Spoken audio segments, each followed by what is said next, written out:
fellowships from the Indian Council of Social Science Research and International Association of Women in Radio and Television, and the US State Department supported SUSI program.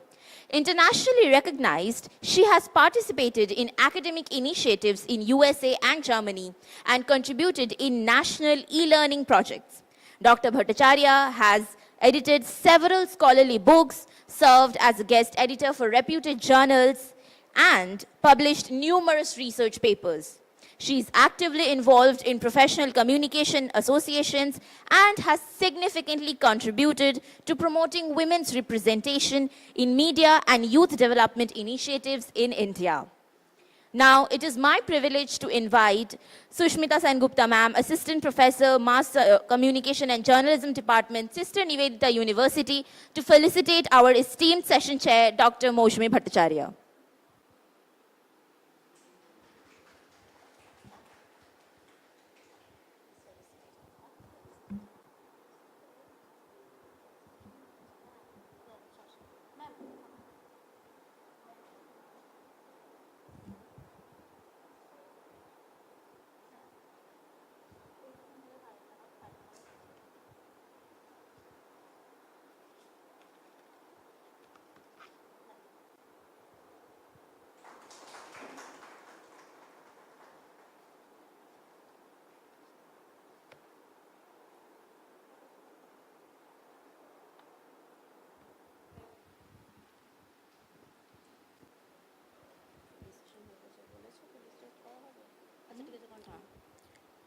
We extend our sincere gratitude to our chair for kindly agreeing to moderate this session.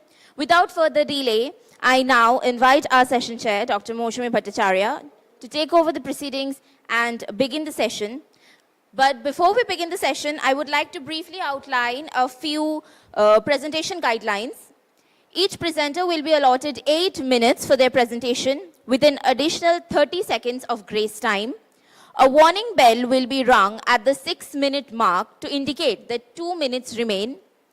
Or at the end of the allotted time, the bell will ring twice, signaling that the presentation is to be concluded. I kindly request all the presenters to adhere to all the time limits to ensure the smooth and efficient conduct of the session. Thank you, and we look forward to your presentations.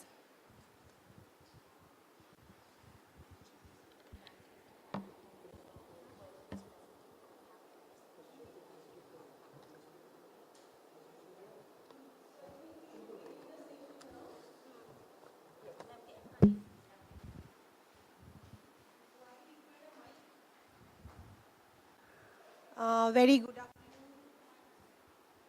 good afternoon, everyone, and thank you for a very generous introduction. And as I can see that there are 8 presenters in this session. I hope everybody is present here. So, and she has very clearly mentioned that there will be a bell ring, they will be ringing after 6th minute, and after the 8th minute there will be 2 rings, and you have to immediately wind up with a single sentence. I hope that is absolutely clear. Their presentations are also lined up, I guess. So, as I can see that Ahona Ganguly, Assistant Professor, IILM University, Greater Noida, she will be presenting on reading the construction of transgender identity in digital cultural landscape. Yeah, Ahona, please.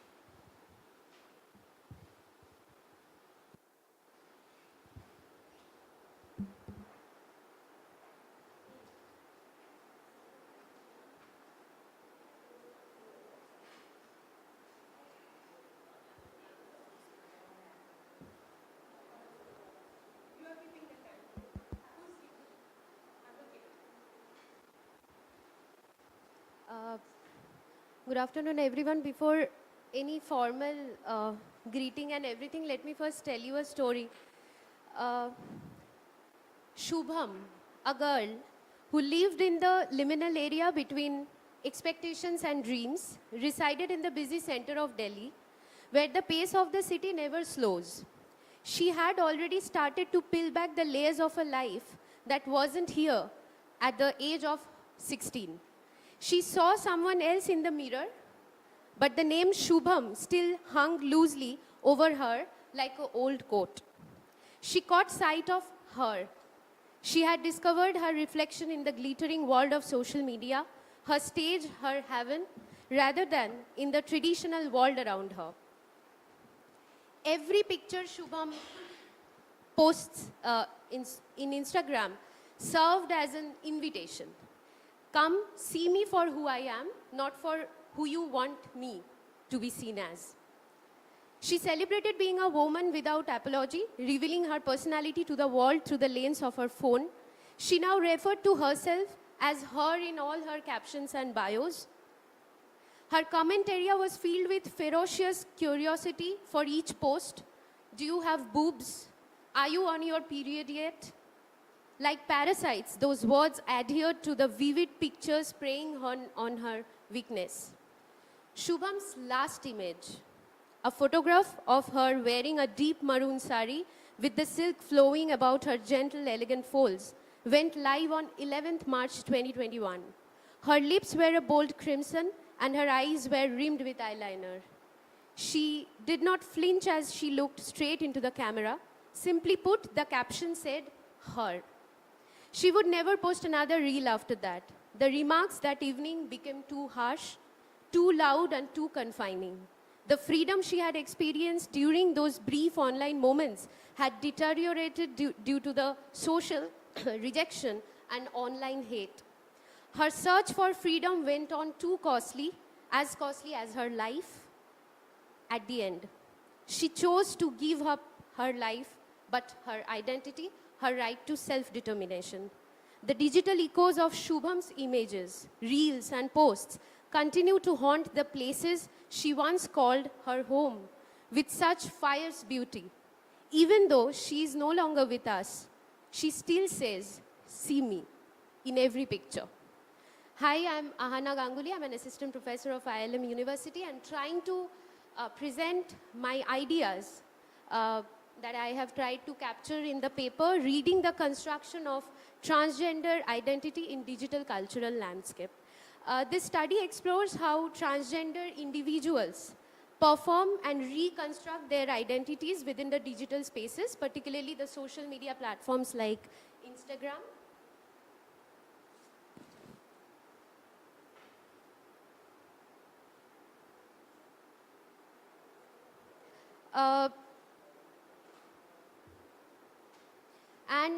As we know that social media is often celebrated as a space of visibility, self-expression, this study critically examines whether this freedom is genuinely emancipatory or whether it continues to reproduce the dominant gender norms. Those are already present in the society around us, but in a newer form. So this study, I will call it our study because maybe I'm the writer, but my participant observers are the three transgender social media influencers. So I will, throughout this brief discussion, I'll call this as our paper.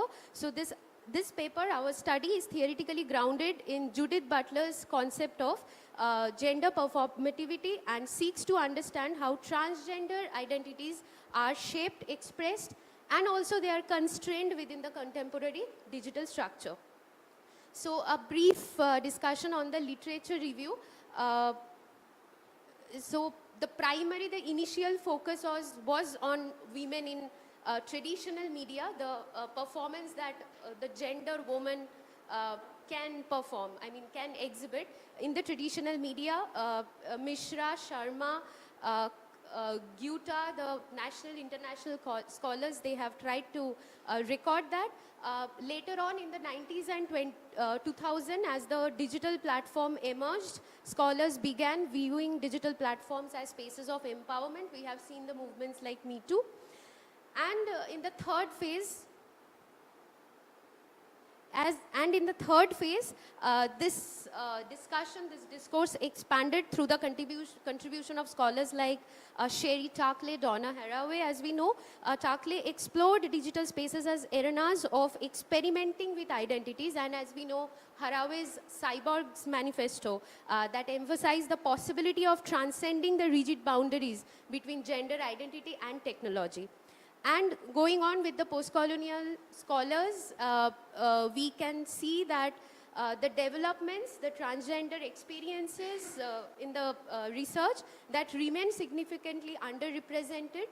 And one notable exception that I found was Kusuma Vardini and her colleagues from India who examined transgender self-expression through social media.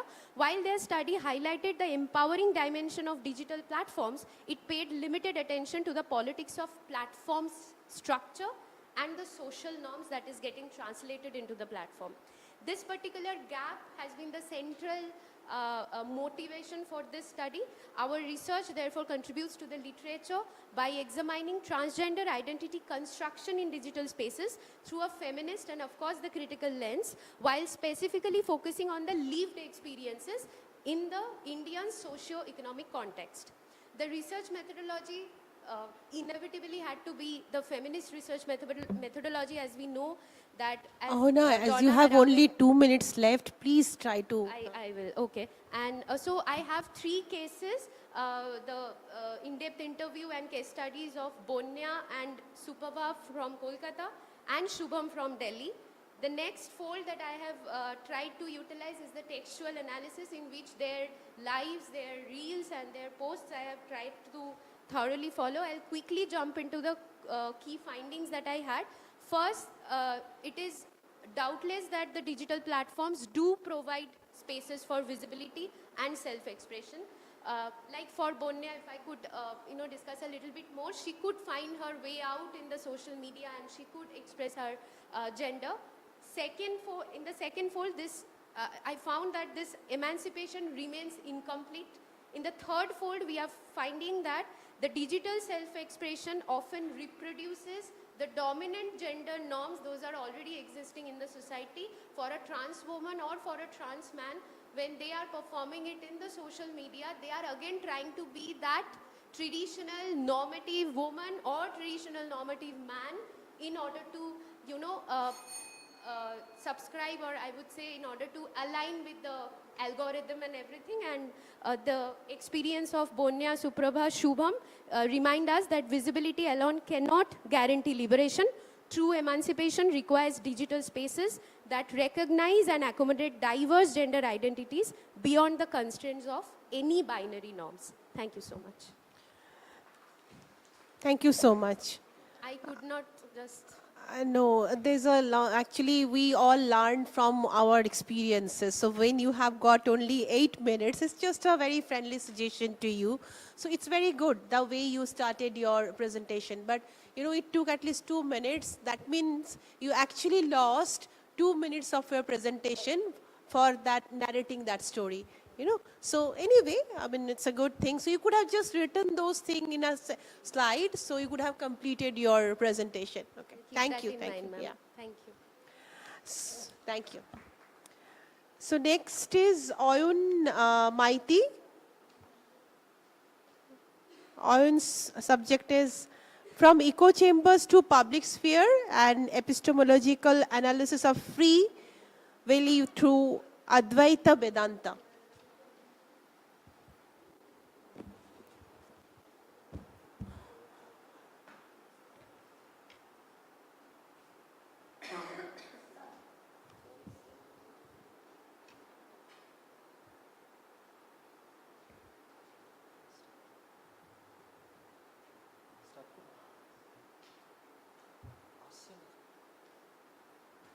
We will take questions at the end of the session. Is that okay with everyone? Okay.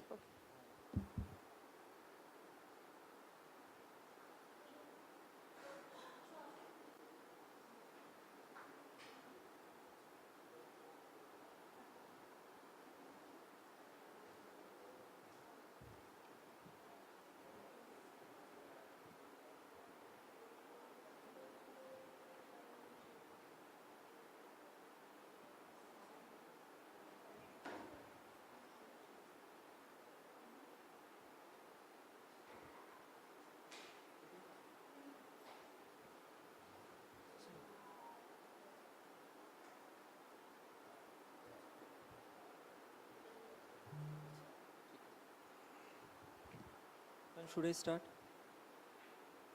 Should I start? This paper tries to find out answer to the evergreen question which has been debated before and will be debated after. Do man possess free will, or do man possess the idea of free will? Because this urge towards free will creates conflicts.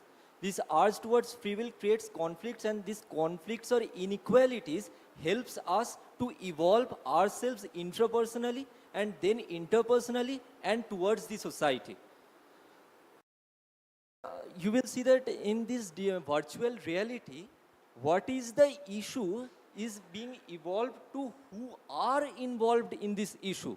This is the transformation in the critical thinking or critical analysis which we are seeing right now in social world.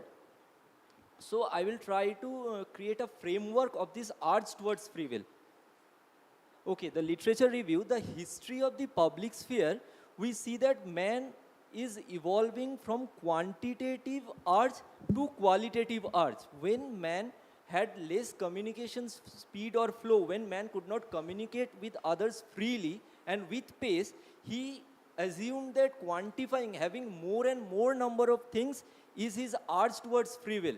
That means free will here means something which, free will means that gaining freedom over something, which again will evolve him to gain freedom over something new. This loop creates. So you see the idea of free will is directly proportional to the area. The area was bounded, you will see shepherds, more number of cows means more prosperity. Then when the area expanded, it is the quality of life which we are trying to get entertained with. Okay, and the echo chamber effect, it says that the abstract symbolification of message transforms strategic communicators into mass communicators. You see, Netaji Subhash Chandra Bose says, give me blood, I will give you freedom. Do freedom have a specific shape or size, or can we quantify it? But in a society where people are already there in echo chambers, these public opinion leaders are using these abstract ideas to create echo chambers to their more effect, right? Because to some part of the society, this abstract, the word freedom will mean something different. To others, it will mean something different. To the women of the society of that time, going to the terrace was freedom. And to the freedom fighters, gaining freedom from the Britishers was freedom. But you see, they are mass communicators because they are using these abstract ideas. That means the urge towards free will, which I said that it evolved through the public sphere, history of public sphere, it is from this quantitative nature to the qualitative nature. You see, free will plus transcendental knowledge is equal to freedom, the supreme freedom. This transcendental knowledge is talked by in Bhagavad Gita chapter 14 verse 2 by Sri Krishna. What is this transcendental knowledge? That is something which is abstract. I have also mentioned principle of communicating vessels. You will see students or toddlers are saying, I want to become like Sachin. In terms of becoming a good cricketer, they are trying or imitating Sachin and having some quality shots like him. This is like in way of going towards abstract, we are transforming to something concrete but a better version of it. Noel Newman, while talking about spiral of silence, talks about this quasi-statistical organ which helps man. This is his intent nature. Why does the subconscious temptation of predicting the future work within man repeatedly? In these post-pole areas or predicting the poles, we see that man have an inherent nature of predicting what will be the results. This is his instant or inherent urge towards gaining free will over something new every time. I have created a framework. You see, this freedom, this innate or inherent nature in freedom makes man work towards this free will. This free will is done through Maya, which is said in Advaita Vedanta. What is Maya? Maya is the cultural differences through which our perceptions vary. This free will to gain freedom over something new every time makes us work in different works in building society. But because you see that when I'm talking with you, I am not able to convey the full message to you. Because my cultural perspectives may vary with your cultural perspective. That's why the noise is created. because there is no proper feedback, there will be conflicts created. Conflicts will be of two types, one of the known element, one of the unknown element. The known element is the gained experience. Experience is equal to something which we have gained from our work done plus the way we remember it. These two will gain mention okay the experience, and this unknown element will again be attracted towards freedom, which will work in this loop. Okay, according to Advaita Vedanta, this urge towards free will works in man due to these three reasons. The least concentration. Man loves only results but not the process. It is the emotional dependency I'm talking about. And the second one, it is about the refusing to listen, wants only to be commanded by someone who will explain us. We want to use our critical thinking. And the third one is saying that possess envy, jealousy. This, okay, again in Ramcharitmanas, the author is saying Nari. Nari is something, here he is using it metaphorically for obsessive desire. You see, this inverted vision is created by emotional dependency plus obsessive desire. These two will create this inverted vision, it will enhance the echo chamber effect. Now, in Mundaka Upanishad, it talks about the sender-receiver framework, where sender should have the perfect knowledge about the public sphere, and also least biased. And for the receiver, he should have the discipline, the faith over himself of learning something new, and the state for constant practice. Through these things, something argumentative communication will, this constructive communication will evolve. This constructive communication is directly proportional to argumentative communication. You see, today teachers are asking students to go to library and read. Why? Because social media is there. They are also using internet in the library, but he is creating an augmented reality. This augmented reality is the only way to counter this echo chamber.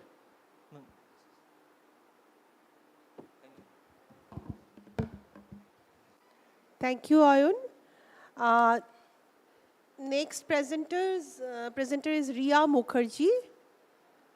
Ungendering the market, advertising inequality, and the changing face of communication. You are from Amity University. Okay.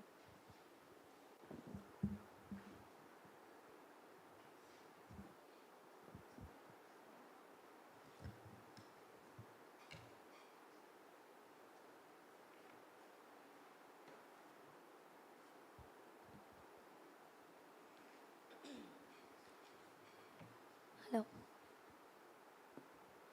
Good afternoon, everyone. Am I clear? I guess then I'm not going to use the microphone. That's the reason. Am I audible now? Yeah. Thank you. Thank you so much. So good afternoon, everyone. Respected chairperson, panel members, and my fellow researchers. I'm Riya Mukherjee from Amity University, Kolkata, and today I'm going to present my paper on the topic Ungendering the Market, Advertising Inequality, and the Changing Pace of Communication. So before starting, I just want to quote a few lines, that is, one is not born, but rather becomes a woman. Yes, you are right, this is said or quoted by none other than Simone de Beauvoir in her book, Second Sex. So without further ado, let's start with my presentation. My presentation revolves around gender advertisements, inequalities, and the consumer perceptions on Gen Z customers. I repeat, on Gen Z customers, or consumers rather, I should say.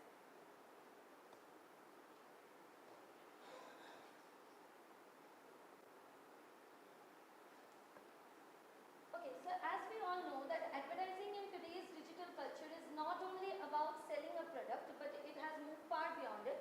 So advertising has long relied on the, okay, sorry. Hello, yeah. So advertising has long relied on the stereotypical portrayals of masculinity and femininity as quoted by Goffman, and however we all know that nowadays there are different terms which is being used by the theorists and the feminist characters and in the researchers, journals.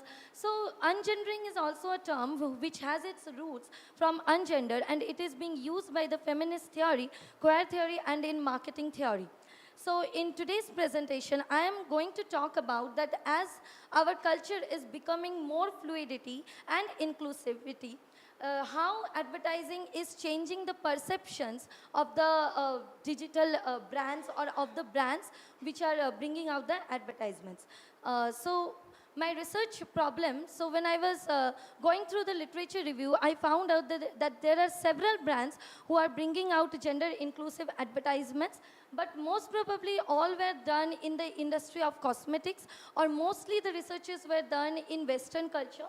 So I have taken 3 brands which are famous brands from Indian products, and also my presentation is based on, or my research is based on Gen Z consumers, and also I have taken the brands from fashion and retail industry and also from the electronic industry. So based on my problem, I have set the objectives, that is to study the aims to analyze how gender identities and sexual representations are portrayed in the brand campaigns. Second, understanding gender neutral elements through visual representations like color, language and designs in the advertisement. And third, to understand how gender neutral advertisements contribute to the development of inclusive brand identities and influences consumer perceptions. So based on my objectives, these are the research questions. So I would just want to focus on the second one, that is how do gender neutral advertisements influence consumer perceptions among Gen Z? What visual and narrative strategies are used by brands to promote inclusivity?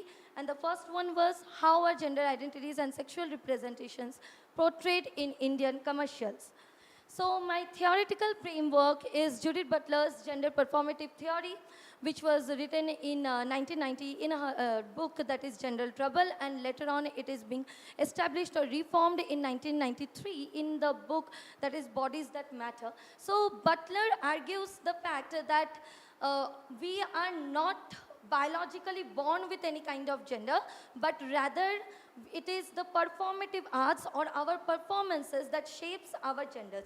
Now here, some of the cultural institutions like our family, media, advertising plays a crucial role in Butler's idea of breaking down the traditional norms and gender's identity or the stereotypical thoughts of men and women.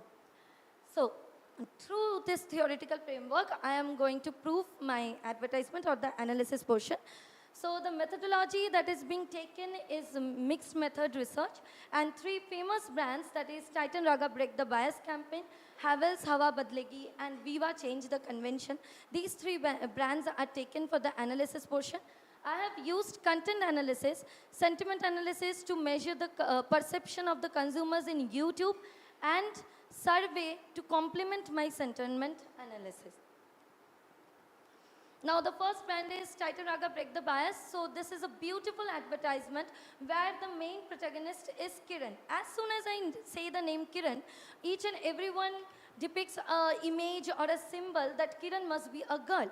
But whereas it is found out at the end of the advertisement that Kiran is a man. So definitely the stereotypical thoughts of the society was broken down in this theme, and the theme of this advertisement was workplace gender biasness and gender prejudice. Now the advertisement ends with a beautiful message that changed the way you look at a woman's success. She is unstoppable now. Now Titan Raga also has its tagline for this advertisement, which is Khud se naya zindagi shuru karte, which means self-identity. Also, the Butler, through gender's performative theory, we can argue that the old traditional norms are being broken down. The patriarchal norms are being broken down in the workplace by considering that if a girl is working or if she is succeeding, then she must be having any kind of relation with her boss. Now, the body language of the employees were smirks, laughter, gestures, and all this. Havells Hawa Badlegi, here the main symbol was the surname, which is the boy changes his surname from Vikas Verma to Vikas Pandit. Again, it is here it's being shown that a registry officer who smirks and gives gesture by breaking down this old stereotypical thoughts. Third advertisement is Viva. We all know about this brand. And here the female protagonist is shown like saying that, Papa, मैं अपने ज़िंदगी का इतना बड़ा decision एक plate samosa और एक cup चाय के ऊपर कैसे ले लूँ? So this is how the plate of samosas act here as a symbol, and the domestic helps acts as a rejecting the traditional norm. So this is my sentiment analysis, and as you can see that all the three advertisements are positively skewed, and it is showing that there are very less negative comments, and more or less it's neutral. To complement my sentiment analysis, I have used survey. The target audience is Gen Z, college goers, and I have used Google Forms. Sample size was 90 respondents, and the research aims to study the perception of Gen Z customers. So these are the four questions. There are many more, but I have pasted only the four. So I would just want to grab everyone's attention to the third one, that can gender neutral advertising contribute to greater acceptance and equality? So it has the highest number of positive reviews, that is 88.9%. And then the first one, how strongly do you agree that inclusive advertisement can change social perceptions of equality? So most probably 57.8% agree to this question, and 41.1% strongly agree to this question. So lastly, I would say this, that though my research has some of the limitations, like only 90 respondents were taken and only the Gen Z customers were being taken and 3 advertisements were done, but it shows us a clear idea that advertising is no longer limited to marketing products and services, but it works as a cultural and communication platform through which societal issues are addressed. Thank you, everyone. Thank you so much. Thank you so much, Riya. Uh, Next presenter is Rajesh Gopinathan from Anna University.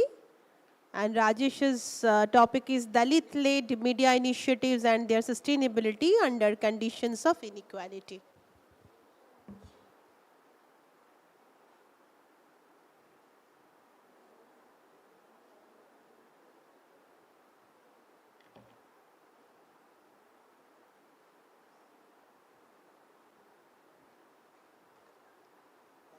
I will directly go to my presentation. My topic is Dalit-led media initiatives and their sustainability under conditions of inequality. So when it comes to Dalits and media, most of the studies will check who tells the stories from the Dalit perspective. So most of them focus on the representation of Dalits in newsroom or in the mainstream media. So there are a lot of studies came which focus on the representation of the Dalits. So, but there is a very limited focus has been given to the media spaces that were created by Dalits. So my focus is on that, and especially its sustainability and challenges remain understudied. So I take this as my research gap. So I coined my objective is to understand how caste shapes the production and sustainability of Dalit-led media initiatives. So here I'm saying Dalit-led media initiatives is not a Dalit is a owner of a particular initiative. So it is from the Dalit actors, like whose editorial practices, organizational condition and their sustainability are shaped by caste-based marginalization and resource constraints. So they will have a separate editorial practices, and the way they run their initiative is completely restrained by their identity. So in that, I'm asking 2 research questions. So how do caste-based inequalities structure access to media markets, resources and sustainability?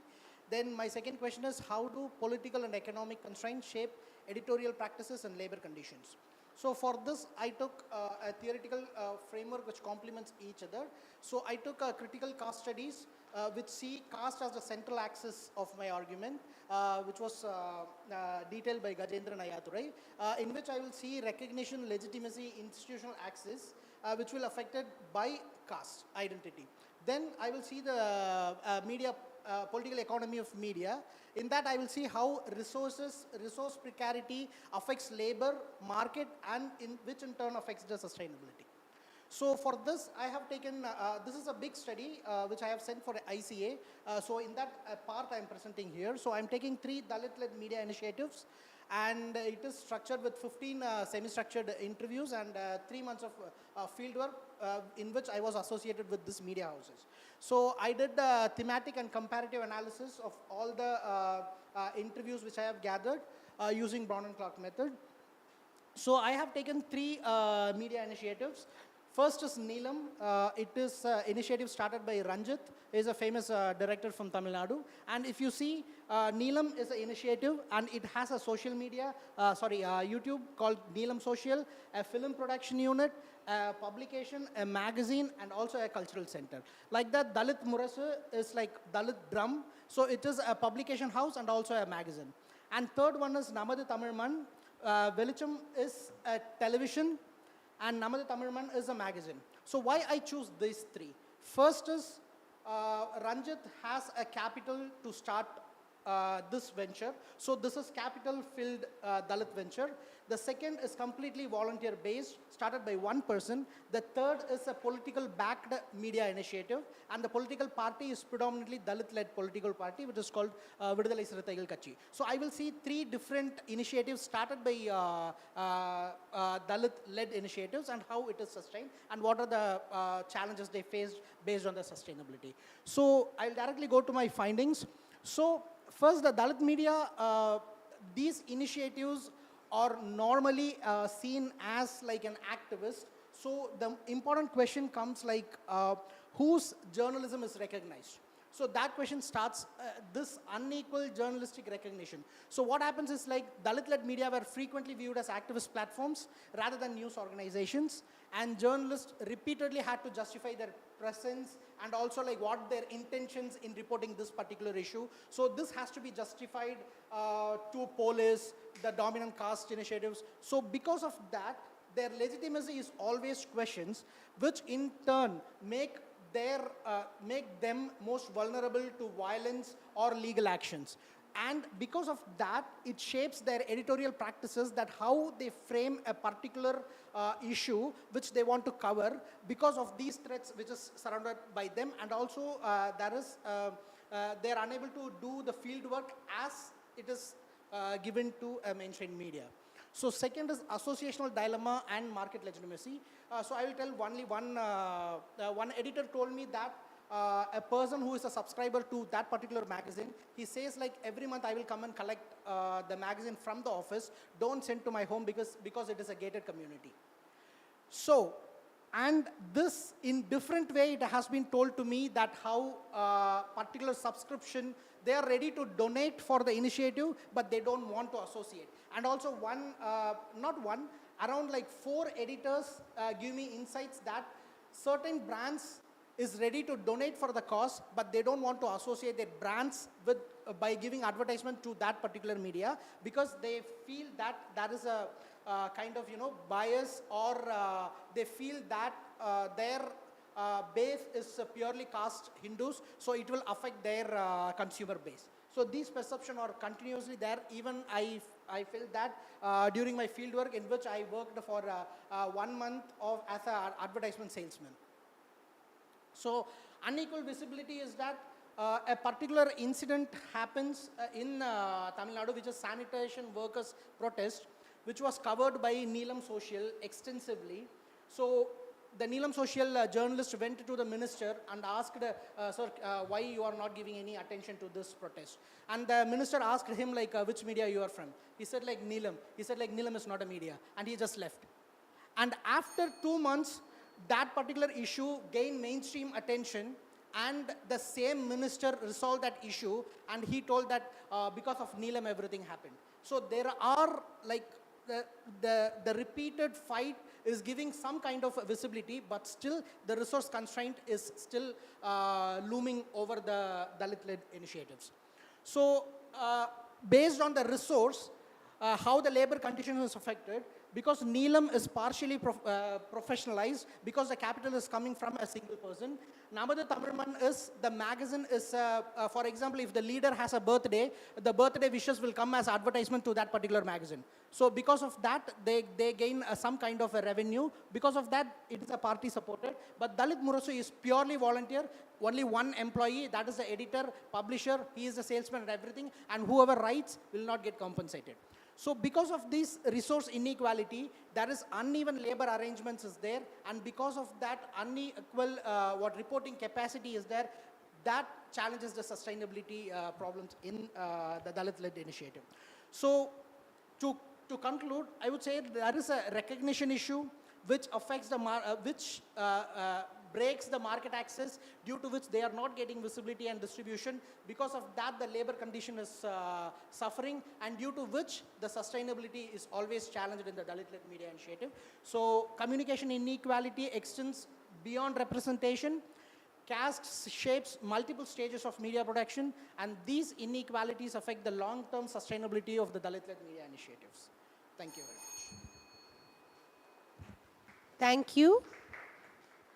Next is Atrey Banerjee, PG student from Calcutta University.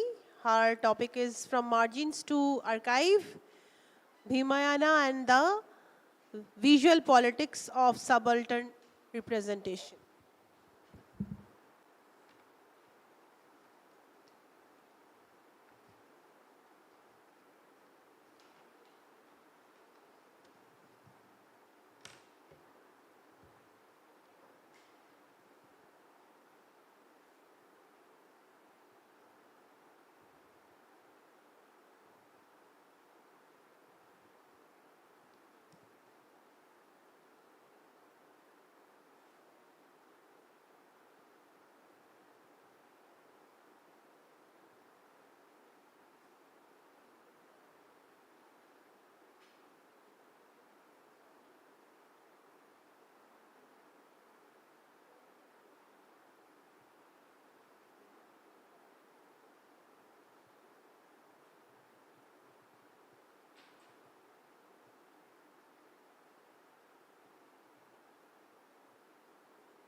Sorry for the delay. A very good afternoon. My name is Atri Banerjee, and today I will be presenting a paper which is based on Dalit literature, and it is in the form of a graphic novel which had been designed by the Dalits, Durgabai Vyam and Subhash Vyam, and it had been published by Naviana, which is a publishing organization working with works influencing the Dalits. So the later Vedic period actually roughly marks the hierarchical structure which had started developing in the Indian society, and even in the lowest strata, Dalits were never a part of it. And it was during the colonial era that they had received some kind of a relief because they were getting access to the Western education, and they were being included in the part of the imperial army and various organizations.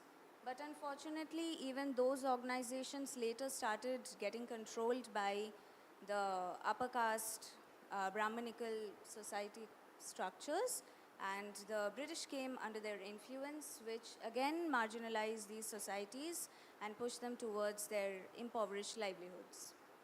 However, the rise of Bhimrao Ramji Ambedkar, who was belonging from a Dalit community, the Mahars, he utilized the Western form of education and came back to India, where he was not recognized for his education but for his identity yet again. And therefore, his famous slogan, educate, organize, and agitate, which we will be finding everywhere. I have presented it in this slide of research objectives, but I'll again go back to the context. He organized the Dalits under this, and he began the movement. But unfortunately, that does not mark the end. Even in the post-colonial era, we constantly recognize situations where Dalits are being oppressed, no matter it's an urban or a rural society. This particular work, Bhimayana Experiences of Untouchability, is a graphic novel which advocates for the marginalized by highlighting their experiences in their own medium, which is the Pradhan Gonda tradition used by the artists Durgabai Vyam and Subhash Vyam. And in this paper, I have tried to examine the possibilities of self-representation by the subalterns in a post-colonial milieu, and how it is possible to derive a particular indigenous graphic narrative form from this particular Pradhan Gonda tradition. So my research objectives are to analyze the representation, or rather the self-representation of the Dalits in the post-colonial era, and to explore the possibility of theorization, as I had mentioned, and to bring this issue from margin to the mainstream Indian society and to global discourses. My research questions are how Bhimayana negotiates the politics of representation through visual storytelling. And to examine this particular question, I have resorted to Gayatri Chakrabarti Spivak's essay, Can the Subaltern Speak? And here I have tried to analyze how the self-representation is working through the two concepts which he had introduced of Marx, Vertreten, which means a political representator, and a Darstellung indicating the aesthetics which can be incorporated to represent the community, just as has been done in the graphic novel Bhimayana, and therefore to explore the extent to which the self-representation is possible.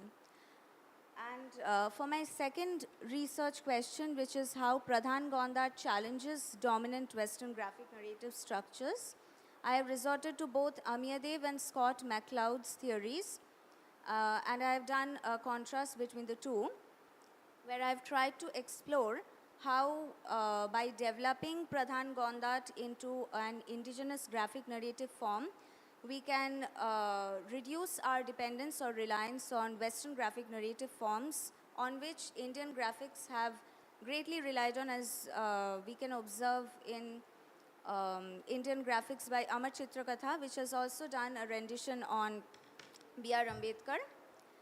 As Amirdev mentions about his two concepts, situs and rootedness, in his essay Comparative Literature in India, he states that a particular scholar developing a theory, if he belongs to the Indian culture, understands the Indian culture and the traditions, then perhaps he would be able to capture the Indian concepts in his theory better to analyze the Indian contexts.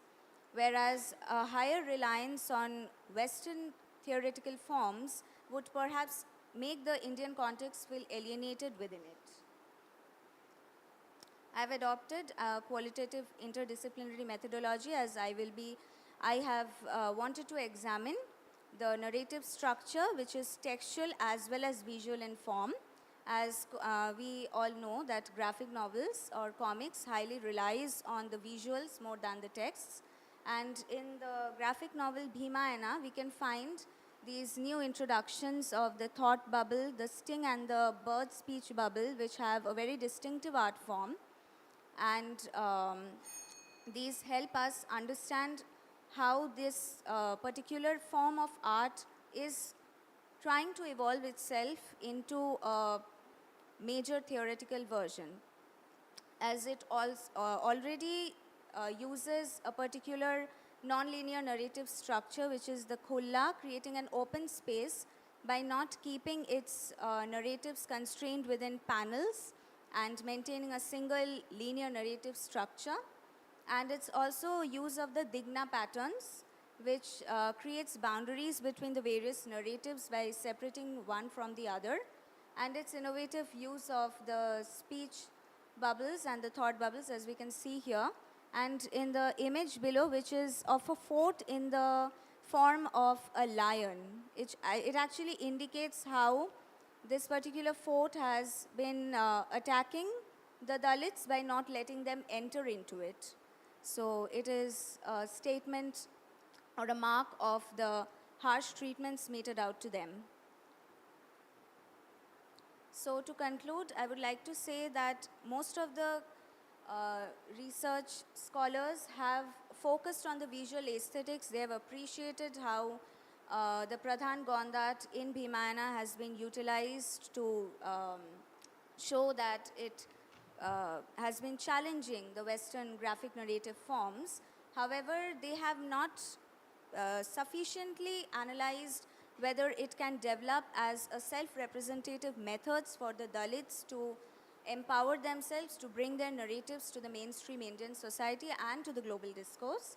And this is what I have tried to argue through this particular paper. Thank you. Thank you so much, Atreyi.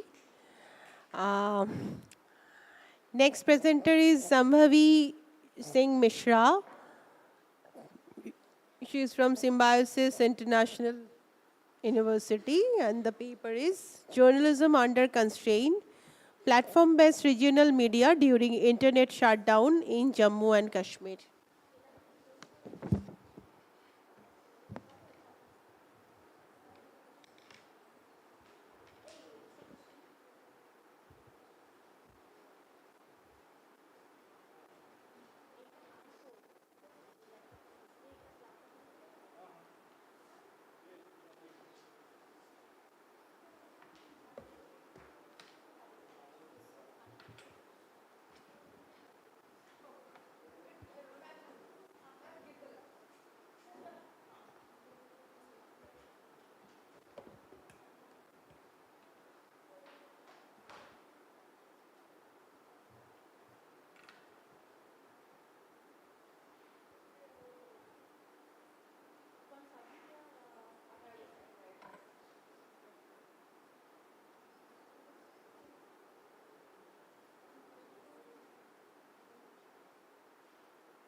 Good afternoon, everyone.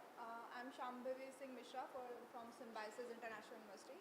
And today I'll be discussing how regional media in Jammu and Kashmir adapted to the prolonged internet restriction in August 2019, and what this tells us about communication inequality during digital disruption. Begin with context around this topic. Today, journalism depends heavily on internet connectivity, and when this connectivity is disrupted, communication becomes unequal. Following the abrogation of Article 370 in August 2019, Jammu and Kashmir experienced one of the world's longest internet restriction. Under these conditions, regional media still had to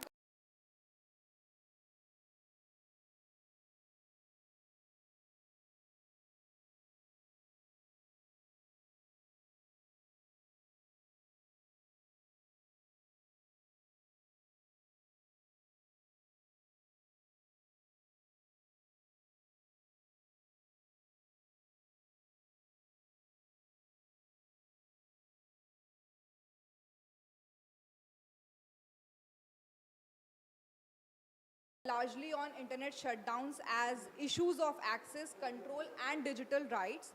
However, we know much less about how journalism adapts when communication itself becomes constrained. In particular, there is limited research on how regional media shape information and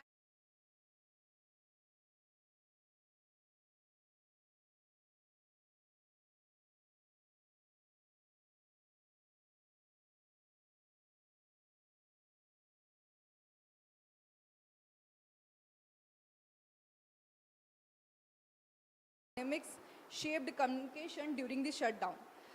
Together, these questions help us understand how communication constraints operate through information flows and narrative visibility rather than access alone. Uh, Talking about theoretical framework, so to analyze the data, I combined three perspectives. Framing and theory helped examine how the two media outlets constructed and interpreted events surrounding the shutdown. News value theory helped identify which issues, actors, and developments were considered newsworthy by the media.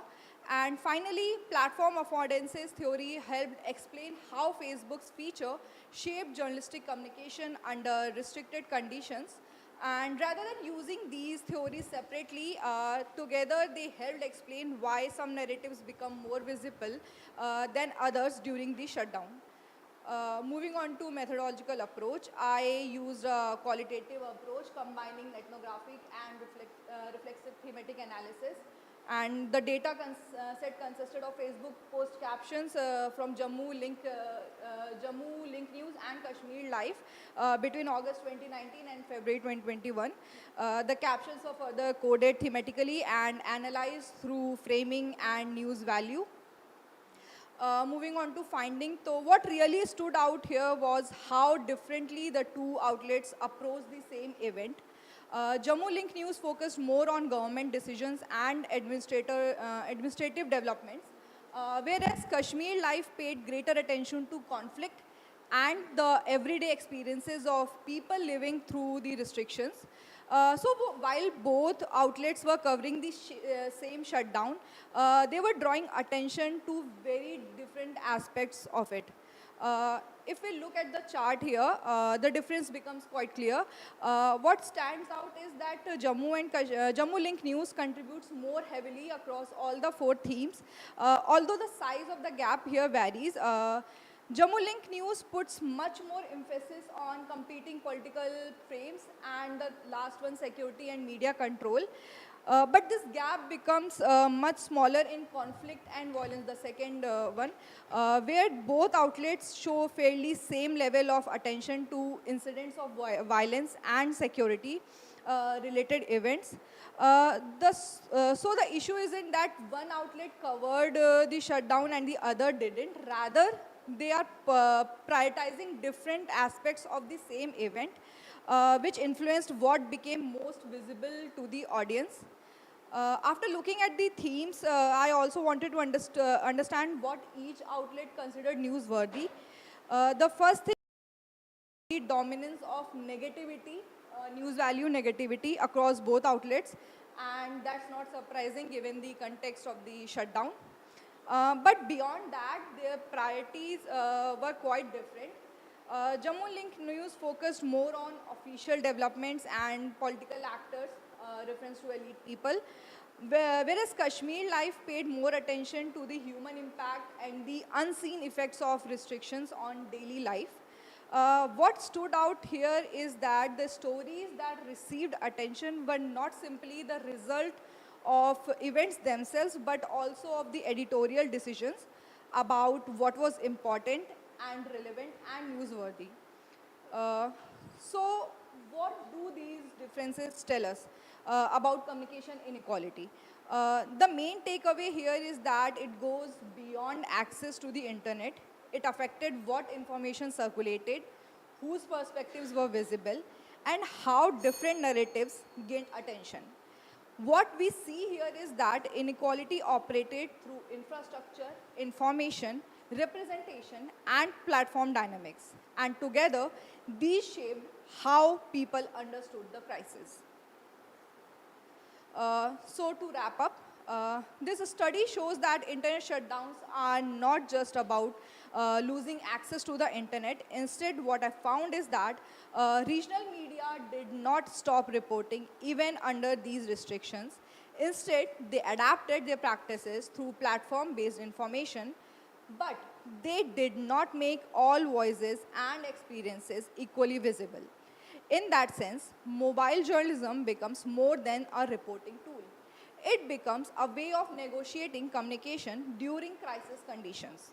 In conclusion, internet shutdowns don't just limit access to information, they also shape whose stories are seen, whose stories are heard, and whose stories will be remembered. Thank you.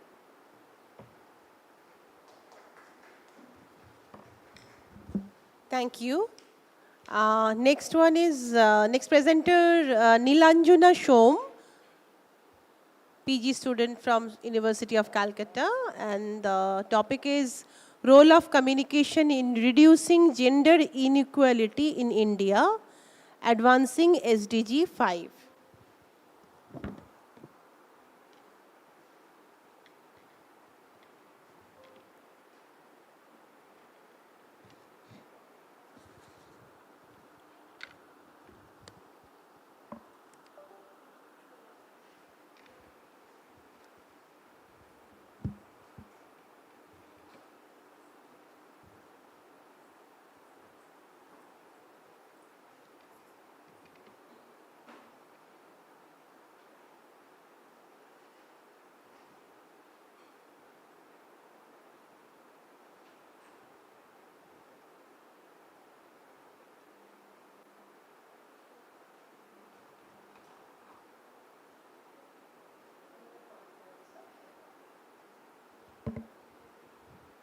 Good afternoon, respected chairperson, distinguished scholar. I am Nilanjana Shon from University of Calcutta. I am pursuing my master degree in geography with a specialization in regional planning. And I am looking forward to explaining how communication can act as a transformative tool for reducing inequality that support the goal of SDG 5. This study is conceptual and analytical in nature and completely based on secondary data analysis. I would like to begin with the concept of inequality. As Amartya Sen rightly stated, that gender inequality is not merely unequal income, but unequal capability and freedom. So gender inequality is a specific form of social inequality, and where women experience unequal opportunity and unequal access to resource and knowledge and decision making. And in India, gender inequality can be observed in the field of education, health sector, and employment sector as well, which limits individual development and national progress.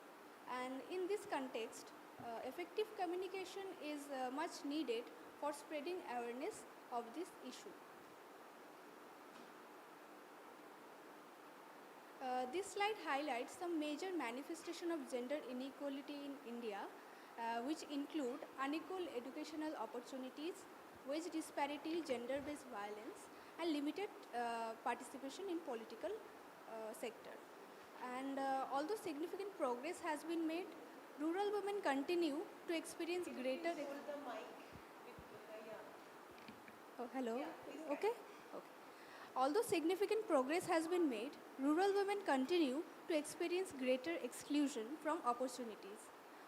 Furthermore, social stereotypes continue to influence perception regarding women's capability and roles.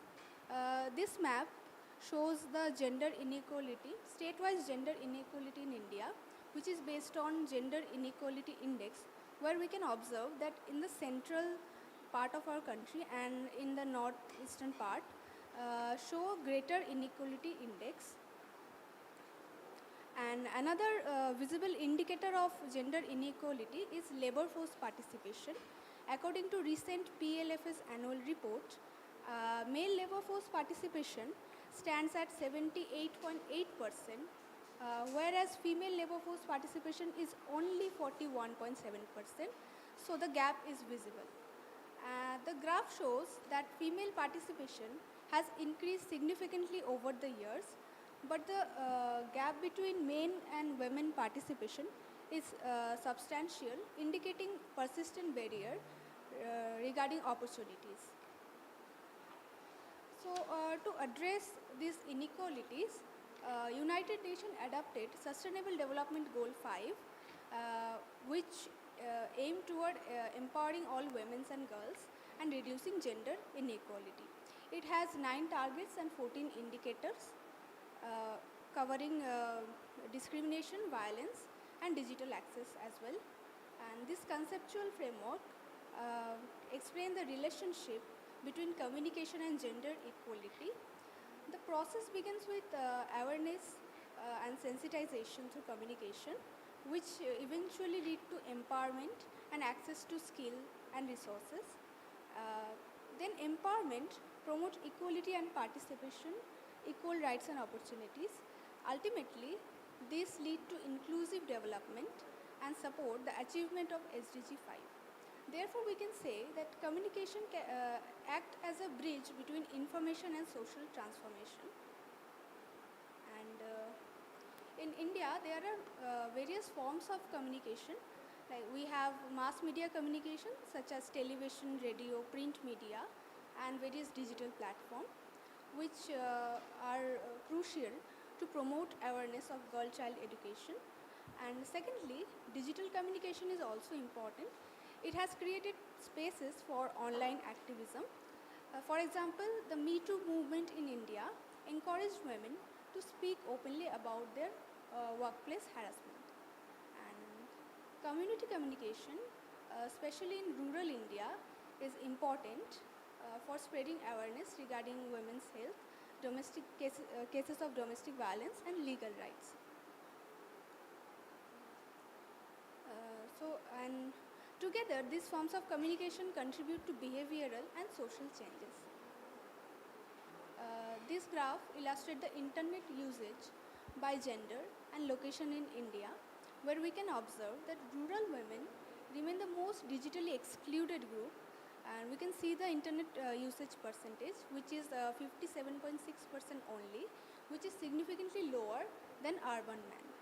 So bridging this digital gap is essential for empowerment and empowering women and girls. Media representation is also another important perspective, because media has both positive and negative influence on gender equality. On the positive side, we can say that it highlights women's achievement, women leadership, and support campaign regarding women's independence and women's right. However, media can also reinforce the inequality or the stereotype by objectifying women and by setting unrealistic beauty standard and showing gender bias in films and advertisement. So gender sensitive media representation is another crucial perspective. And since the nature of gender inequality varies across region, so the communication strategies must also be region specific. So in northern India, folk media and community radio can address patriarchal norms and child marriage. In Eastern India, digital literacy campaign can reduce the digital divide. For South Indian state, South India require media literacy and digital safety. Western India can focus on workplace sensitization and digital empowerment. And for Northeast Indian state, local language outreach can mitigate communication barriers. Several successful examples support this approach, like Rajasthan Anti-Child Marriage Campaign effectively used folk communication, and Self-Employed Women's Association in Gujarat also used grassroots communication, and similarly Mission Shakti in Odisha strengthened women's participation through self-help groups. So to conclude, we have key finding. Like this study demonstrates that communication is not just means of sharing information, rather it contributes to spreading awareness, empowering women and girls, and transforming the society. However, challenges such as digital divide, media stereotype persist, and therefore India needs more digital inclusion of women, more media literacy and ethical representation, and as well as stronger communication infrastructure. These are some references, and thank you for your patience listening. Thank you so much, Nilanjana. So our last presenter is S. Gayatri, who is a research scholar from University of Calicut, Kerala. And the topic is time poverty, women's news media use, and political participation, a mixed method study from Kerala.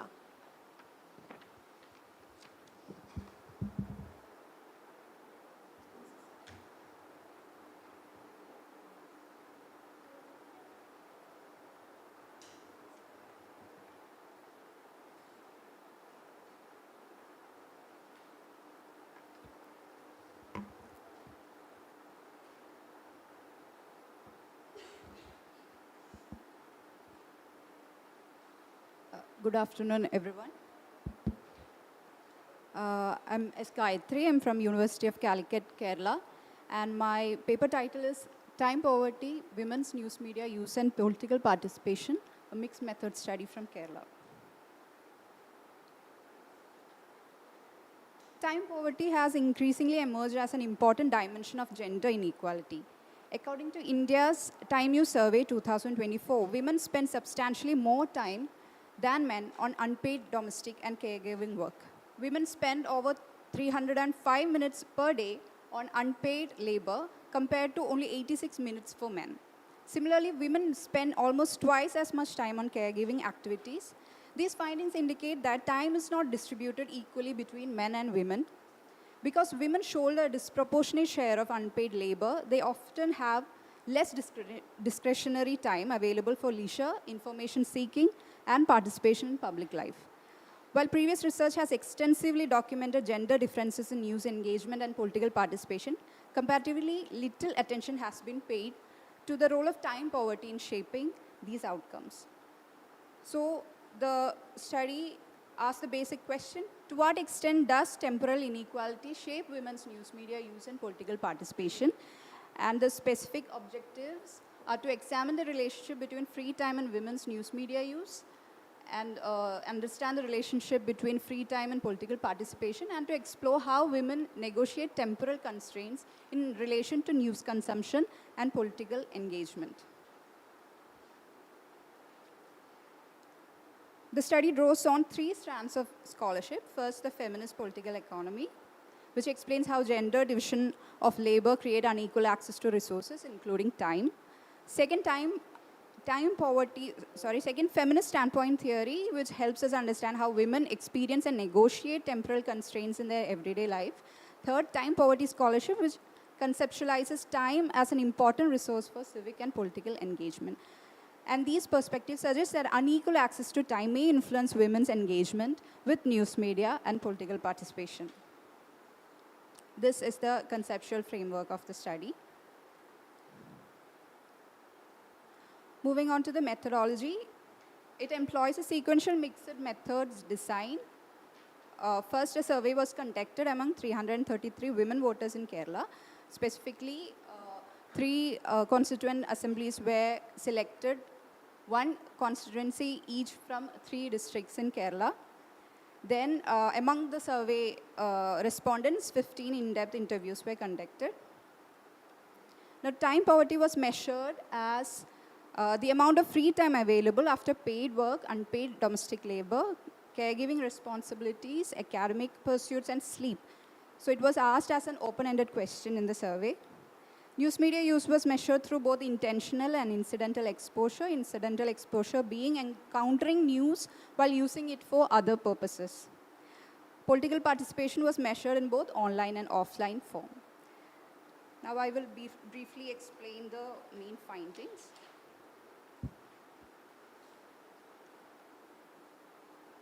First finding concerns the relationship between free time and news media use.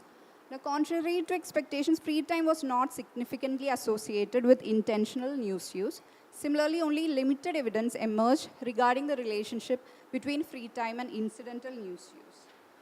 This finding was kind of counterintuitive because the study initially expected temporal inequality to translate into communication inequality through reduced engagement with news. However, the evidence suggests that women continue to engage intentionally with news regardless of variations in available free time.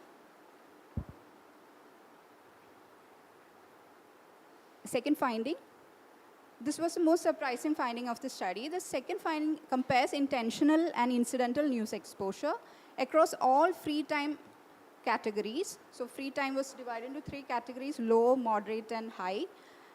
So across all free time categories, intentional news exposure was significantly higher than incidental exposure.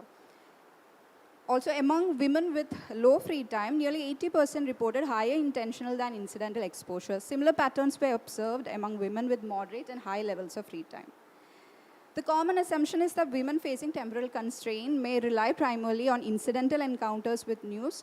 However, the findings indicate that women actively seek news even when they have limited free time available. The third finding examines political participation. Intentional news use showed significant positive relationship with political participation. By contrast, incidental exposure showed weaker and less consistent relationship. At the same time, free time was significantly associated with offline political participation, but not with online political participation. These findings suggest that temporal inequality appears to affect political participation more clearly than access to news. So women remain informed, but limited time may still constrain opportunities for political action. So these are from the qualitative findings. One theme that emerged among the interviews was how they negotiate for news access. So one working woman stated, "Whether we have time or not, political information is a must for me." She described staying informed through social media while traveling, during work breaks, and throughout her daily routine. A domestic worker offered a similar perspective. She explained, "I borrow there, which is her neighbor's newspaper, and read it word by word whenever I get a chance. Despite limited resources and likely time constraints, she actively creates opportunity to remain informed." A labor activist described herself as, "I'm always free." Importantly, this did not mean she had abundant free time. Rather, it reflected a sense of autonomy, control over how her time was used. So these interviews suggest that women do not simply consume news when spare time becomes available. Instead, they actively negotiate temporal constraints and create opportunities to stay informed. So the study began with the expectation that time poverty would reduce women's engagement with news and thereby contribute to lower political participation. However, the findings point towards a more complex relationship. Temporal inequality does not appear to translate directly into reduced news engagement. Women maintain engagement with news through digital media, everyday routine, social networks, and individual agency. At the same time, temporal inequality appears to have clearer implications for political participation, particularly offline participation. This suggests that the effects of time poverty may be more visible in opportunities for political action than in access to information itself. To conclude, the study makes three key contributions. First, it takes into account time poverty into discussions of women's political communication. Second, it demonstrates that women maintain intentional engagement with news despite variations in available free time. Third, it suggests that temporal inequality is more strongly associated with political participation than with access to news. Overall, the study questions whether temporal inequality necessarily translates into communication inequality in terms of access to news. Instead, women actively negotiate temporal constraints to remain informed, while time poverty continues to shape opportunities for political participation. Thank you. Thank you.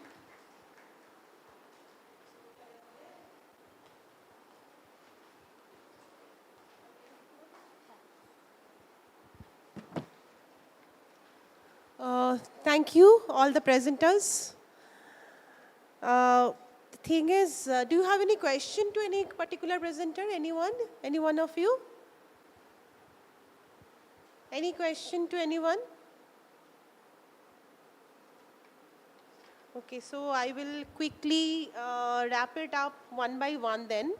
First thing I already told you, Ahana, actually everybody did really well. I'm pretty impressed with the post-graduation students of different universities. It's really, really difficult to actually, articulate the idea, then, sending abstract, then getting selected and coming here and presentation. But at the same time, we learn every day. So maybe I'll share a few things which I felt that I should share with you. So like, I'm also learning every day. And it's a very good thing that there are a lot of papers which are pretty interesting also. First thing first, Ahona, I would like to ask you, because of the way you started narrating, so you could not finish your presentation properly. But I'm very eager to know the actual finding. Can you just in one or two lines share with all of us? The reason I actually narrated the story is that Shubham is no more with us. That was something I could not decide how to justify his story. The findings mainly I got is all three of them are trying to perform freely with their chosen gender. For Bonya and Shuprabha, it is trans woman. They wanted to become, and for Shubham, it was a trans man.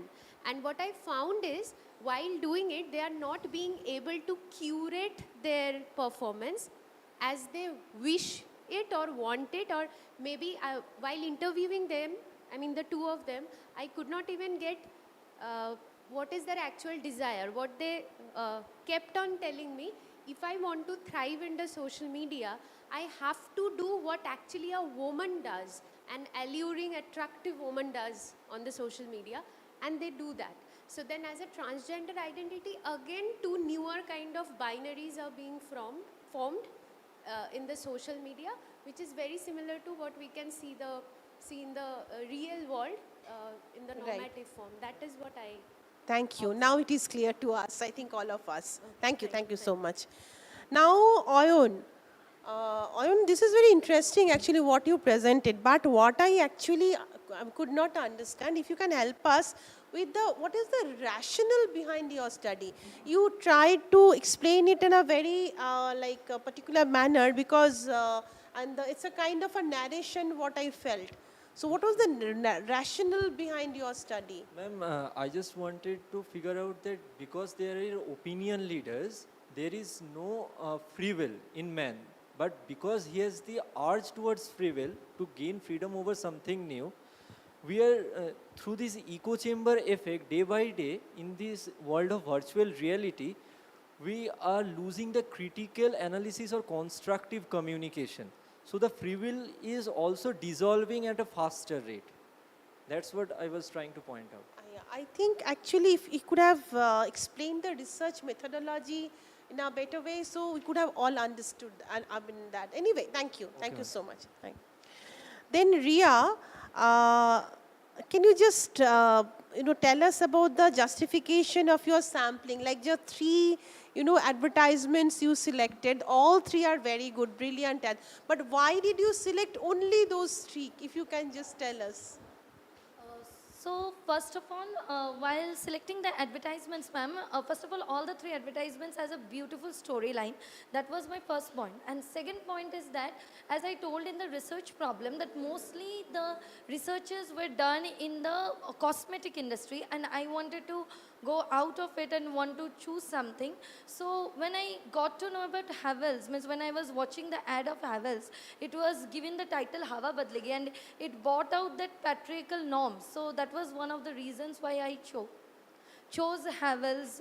Then Viva also had one of the, means they were showing the old traditional norms of gender, and then it was broken down by the father and the groom as well as the bride.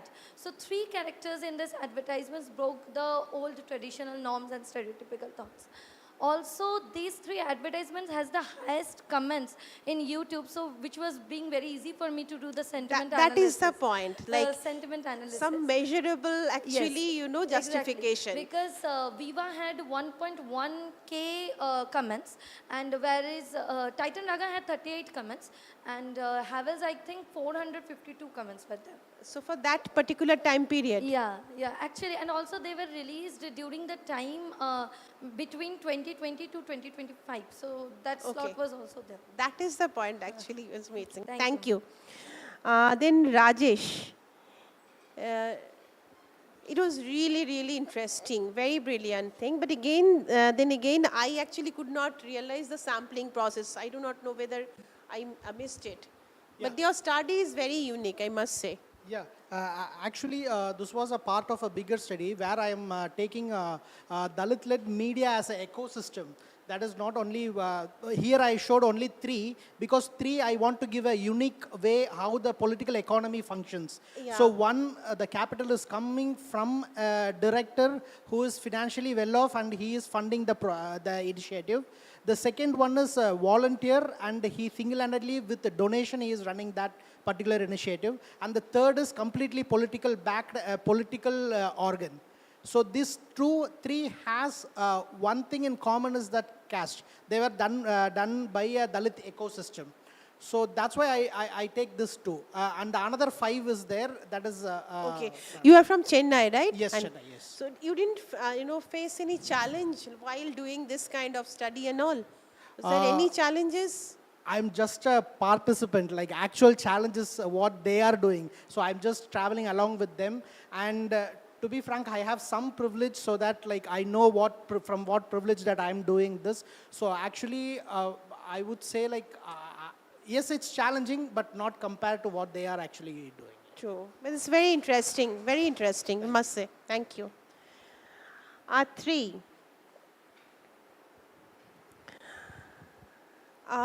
Actually, this paper, then theory, what you mentioned, so regarding your theoretical framework, and while mentioning the theoretical framework, you are mentioning one paper each, if I remember it properly. Like, so can you just tell us why did you like present it like this? But obviously, I'm very happy that all the PG students are presenting. I'm just asking, it's a curiosity. Actually, all these three theories, they are kind of interconnected when viewed through the perspective of representation. While the theory of Gayatri Chakravarti Spivak, where she is questioning whether the subaltern can speak. And in this particular graphic novel, the subaltern to some extent can. It is showing a pathway that it can through its visual culture, the Pradhan Gondat form. And the second theory, which is Amir No, I have understood that. Why I'm saying this, while actually for this kind of presentation or research paper, we try to do something specific. You know, the kind of studies, theories you are mentioning, pretty broad. So that's why I'm saying that how you are, see, theories are something we actually, as because you're a master student, I'm telling you. So what do? We discuss a lot of theories, while we are, reviewing literatures and all, literature survey, literature review. But when contextualizing the study, so we try to keep, 2, 3, 4 from that. So I actually wanted that context, the theories and the context of your study. which you actually, did till the end of your study. That is why, I actually fail to understand. That's what I'm saying. That all the papers you are discussing, so how you are contextualizing it with your study? The context is that when it comes to visual presentation, which is an Indian indigenous form in Bhimayana. So I wanted to show that this particular form needs to be developed as an Indian indigenous graphic narrative form. And when analyzed through these three theories, it helps us progress further in developing this particular form. Okay, thank to you. emerge against or challenge the Western Thank you. graphic narrative I form. would encourage you in reading more regarding this. Okay, thank you. Thank you, ma'am. Then Shambhavi. I'm really interesting about the number 2 conclusion. I think it's there. We cannot take and go back to this thing, which is pretty, interesting. The number 2 conclusion. News value? Yeah, News that is value. something, if you can just, because hurriedly you concluded because of time constraint. No, you're talking about the news value. Yeah. How they were different. Yeah. Okay, just give me a second. Thank you. Okay. So we know that that Gulting and Rook gave the news values, negativity, proximity, and timeliness, and everything. So I coded my captions according to this. This caption has like negativity as a news value, and this. So when I was looking through the captions, both the outlets focus more on the negativity. There's a security restrictions, there's a curfew, there's encounters, there are killings. So these kind of news dominated their Facebook page. And Did you go through any audience research or audience pattern, which is very No, no. important No, for no, no. such studies? This study specifically looks at the production part of the. So no audience pattern. No audience. Okay, thank you. Next is Nilanjana, again another PhD student.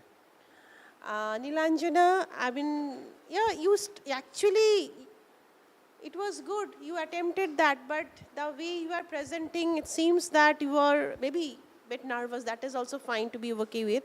So, while taking this data you are presenting, so it's actually commendable that being a master student you are doing this. But this gender, inequality data which you presented 2022-23. So what and NFHS 5, actually that is the last NFHS happened, so we cannot go, beyond that. So if you are doing anything, NFHS 5 is the latest data. But these data, these are 2022-23, you could have get it for 2025 also, because lot of things have changed. And what I felt is that you started, actually it was a very broad study, right? So many things together, gender equality across India, that is something which is very, very, very elaborate. I know that you must have, worked very hard. So you could have taken 1 or 2 parameters also, maybe gender violence, or maybe, child education, girl education, something like that. So that would have actually helped you in collating the entire study. Or you have actually worked very hard, that we have understood. Thank you. And rationale of the study is very important for all research. Thank you. Now Gayatri, very, very, very interesting, and something which, Gayatri, I actually learned a lot from your study. This time poverty, this is something, this word and this, somebody is thinking about it and putting it in this research arena. This is something commendable. Is this a part of your research, PhD? Yes, ma'am. Because I think it's a huge study. So you have just presented a very small part of it. Can you just tell me this idea behind this entire study? Because I have not come across such studies so far. The idea actually, you grow up watching your mother struggle with time, and you it started from an observation, how women struggled, and I wanted to know how they experience news and how they acquire knowledge, what's their form of knowledge. So that is also coming in my PhD thesis, how they understand political knowledge. So yeah, it was from pure observation. I wanted to, it also, I did an interview before my survey started, and 2-3 women actually commented that incidentally they come across news. Once they see news, they'll sit and read. They'll be sweeping the floor and they'll come across a newspaper and they'll read the caption, and then they'll sit and read. That's the only time they'll get to read. So I wanted to know if incidental news exposure is the only exposure they're getting. But I got a different result altogether. You are in which year of your study? I'm in 5th year, ma'am. 5th year. So what about your literatures? This is it must be very, very, very tough. This is actually a part of my PhD. I'm actually... No. Why I'm saying this, that for literature review, what are you doing? Because it's very difficult getting literatures on this. There are time use studies are there, and I'm concentrating on political participation. So we have studies done in the past. So, political per se, it's fine, but the way you presented here, that the time and then how much time they are devoting to get the news from the, newspaper or somebody else, that is something very interesting. Yeah. Thank you. Thank you. Please keep it up. So all of you have actually presented very good, your research work and all. So thank you all, and please keep this up. Thank you. Thank you.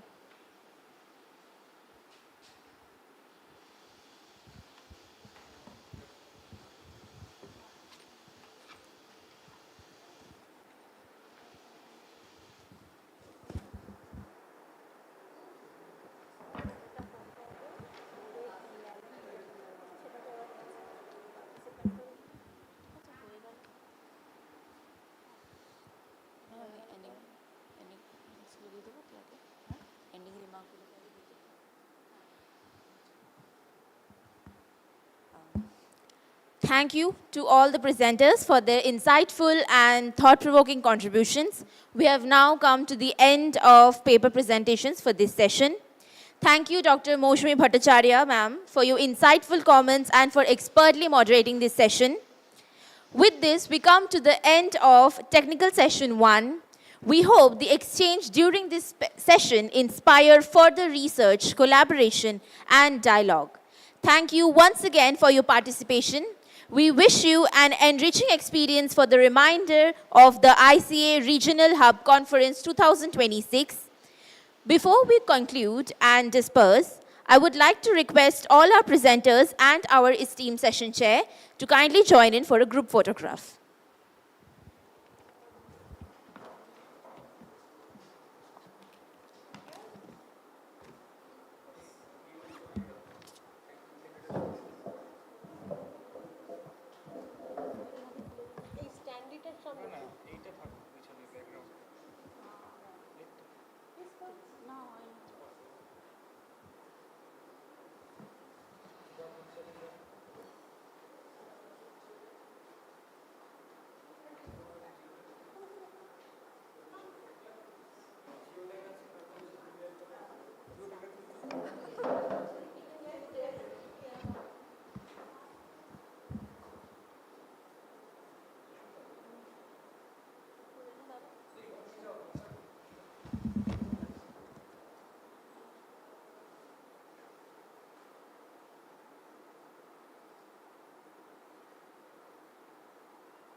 তাহলে interview করে নাও।